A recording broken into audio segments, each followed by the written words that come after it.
¿Qué tal, amigos de YouTube? Bueno, un nuevo video para todos ustedes. Bueno, en esta ocasión vamos a hablar de otro tema importante, de dos temas, que son, por un lado, los envases en que viene presentado nuestro tabaco para pipa. Vamos a hablar de los diferentes tipos de envases, ventajas y desventajas, lo positivo y lo negativo de cada uno. Y después vamos a hablar acerca de los tipos de mezclas para pipa que nosotros podemos encontrar en el mercado. Bueno, los envases. Por un lado tenemos las latas metálicas, las clásicas latas metálicas, como podemos ver aquí. La lata comercial, que bueno, posee diferentes formas, como verán, ya sea esta redonda como de Presbyterian Mixture, o estas de tipo rectangular, típica de la labor de Samuel Gawitz, los Capstan, los Peterson, etcétera. Y bueno, y por otro lado los pouch, son los dos grandes tipos de envase que existen, básicamente. Las latas, bueno, la ventaja de las latas frente a los pouch es que por un lado conservan, por lo menos a mi modo de pensar, y según mi experiencia también, conservan mejor el tabaco que los pouch, lejos, digamos, ¿no? ¿Por qué? Porque bueno, el tabaco en este tipo de envases viene presurizado, o sea, cerrado al vacío, o sea, digamos que no intercambia humedad, oxígeno, o sea, gases con el medio, con lo cual el tabaco se mantiene estable durante tiempo indefinido.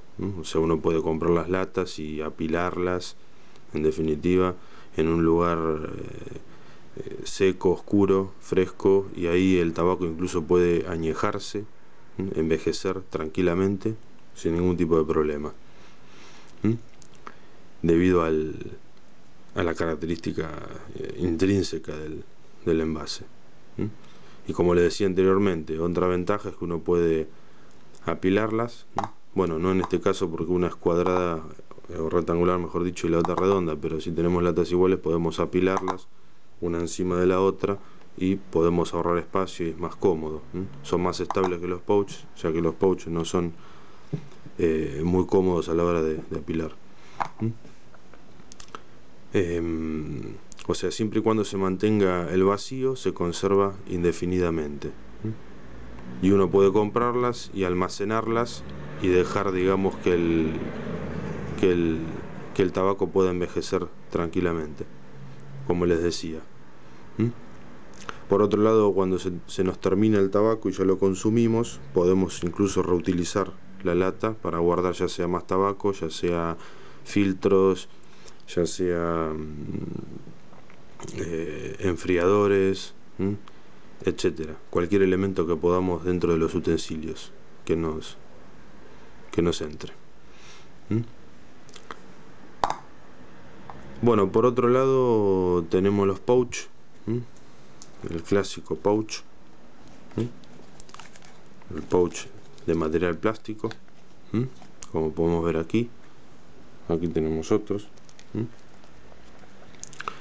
Es el clásico estuche,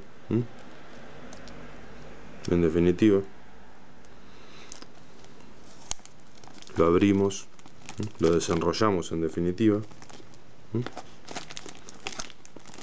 y digamos que este tipo de materiales, este tipo de envase suele venir lacrado, o sea, cuando uno compra el pouch, para poder abrirlo, una vez desenrollado tiene que tirar del mismo, en definitiva, para poder despegar.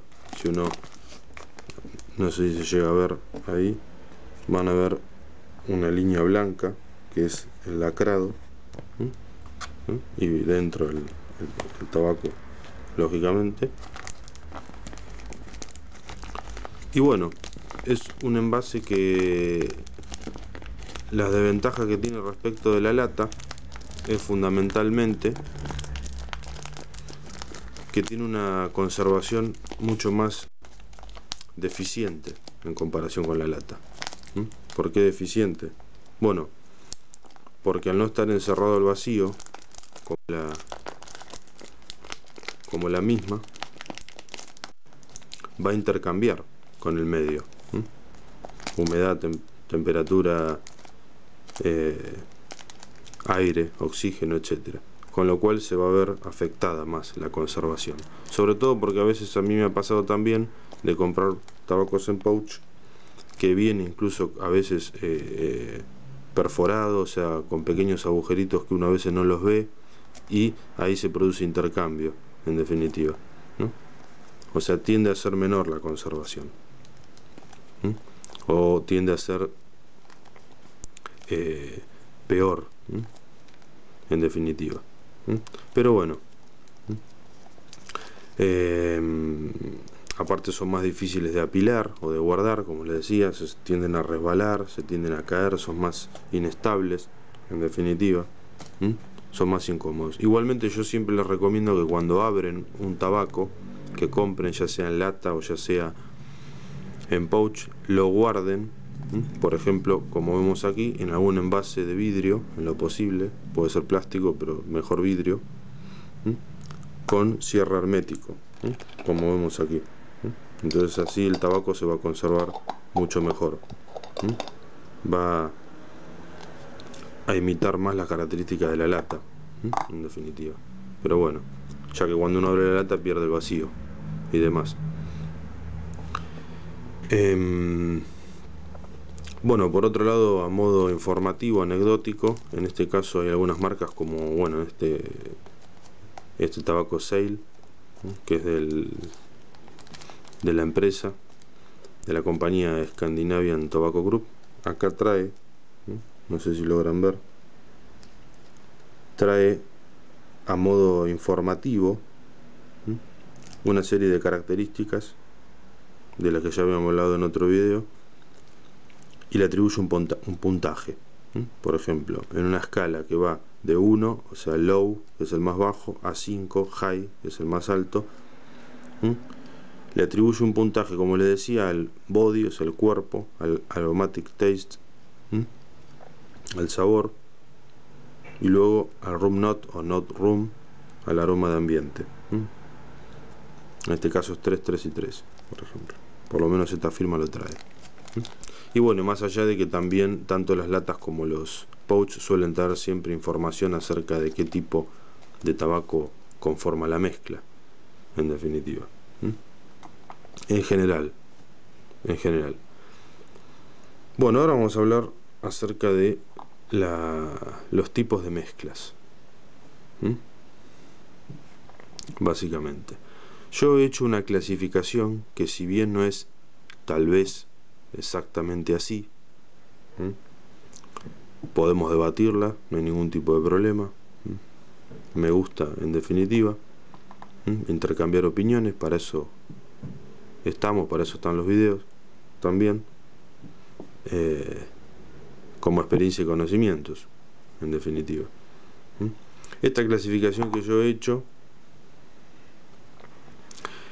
que he inventado, es para facilitarles a ustedes la comprensión de los tipos de mezcla. Yo las agrupé en 3 grandes grupos o categorías. Por un lado, las naturales, por un lado, las aromáticas, y por otro lado, las inglesas.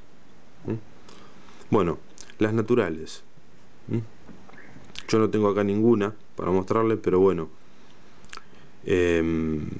son aquellas que están formados por tabacos como pueden ser combinaciones de Virginia y Barley. Puede ser, por ejemplo, Virginia y Perique, por ejemplo. O sea, toda aquella mezcla de tabaco o de tabacos que no tengan ningún tipo de aromatizante, que no estén aromatizadas, por ejemplo, las naturales.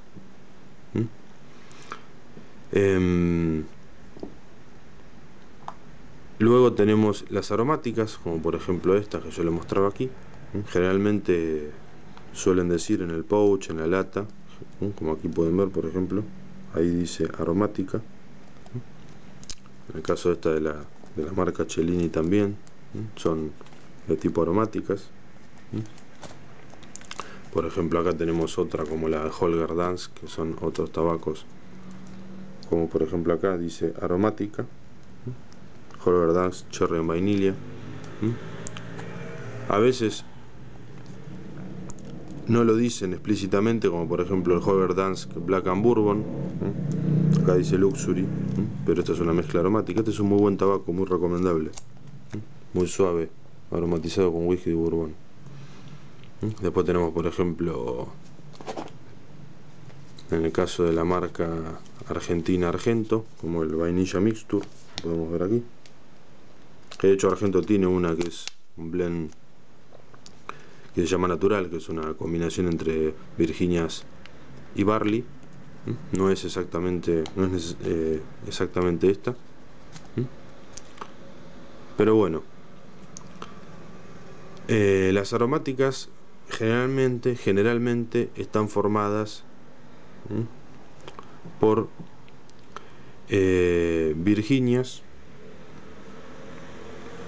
Barley y Cavendish. En general, esto no siempre es así, hay siempre excepciones, por supuesto, pero por lo general digamos que el compañero infaltable del Barley suele ser el Cavendish en las mezclas aromáticas, en general. Puede variar.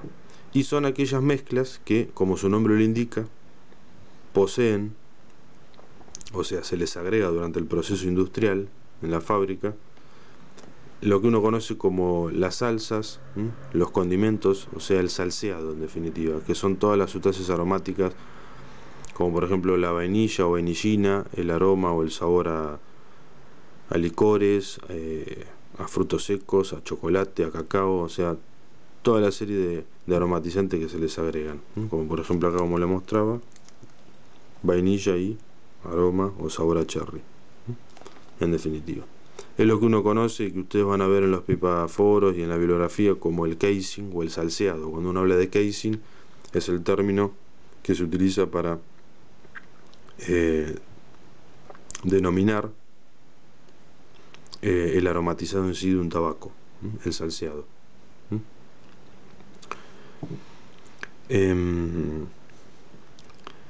Después van a encontrar, por ejemplo, algunas mezclas que incluso pueden tener la taquia como componente de las mismas, y también pueden estar aromatizadas. O sea, el universo de las aromáticas también es bastante extenso, no siempre es estricto. Luego, bueno, dicho sea de paso también, como a modo informativo, generalmente las mezclas o los blends aromáticos son los que uno suele atribuir que nos muerden la lengua, o nos pican la lengua. Son tabacos de tipo mordedores, sobre todo cuando están muy aromatizados o son de mala calidad, que nos suelen agredir la lengua por el exceso de aromatizantes o por la mala calidad de los mismos. Y luego por último tenemos las inglesas. Yo acá tengo, esta es una mezcla inglesa que es la Argento Latakia, formada por Virginia Barley y Latakia Sirio. No sé si se alcanzan a ver. Y luego tenemos acá el Presbyterian Mixture, formado por Virginias, Orientales y Latakia, como ejemplo de mezclas inglesas. Para que ustedes se den una idea, las mezclas inglesas suelen estar formadas generalmente por estos 5 tabacos: Virginias, Barley, Latakia, Orientales y a veces Perique también. Puede estar uno, puede no estar el otro, pero generalmente varían. Tradicionalmente una mezcla inglesa estaba formada por Virginia, Latakia y Barley, en definitiva, sin aromatizados. Pero bueno, como les decía al principio, hay excepciones, hay zonas grises como yo les digo, y en definitiva siempre va a haber una excepción a la regla, pero básicamente las inglesas están formadas generalmente por combinaciones de esos tipos de tabacos, sin aromatizar.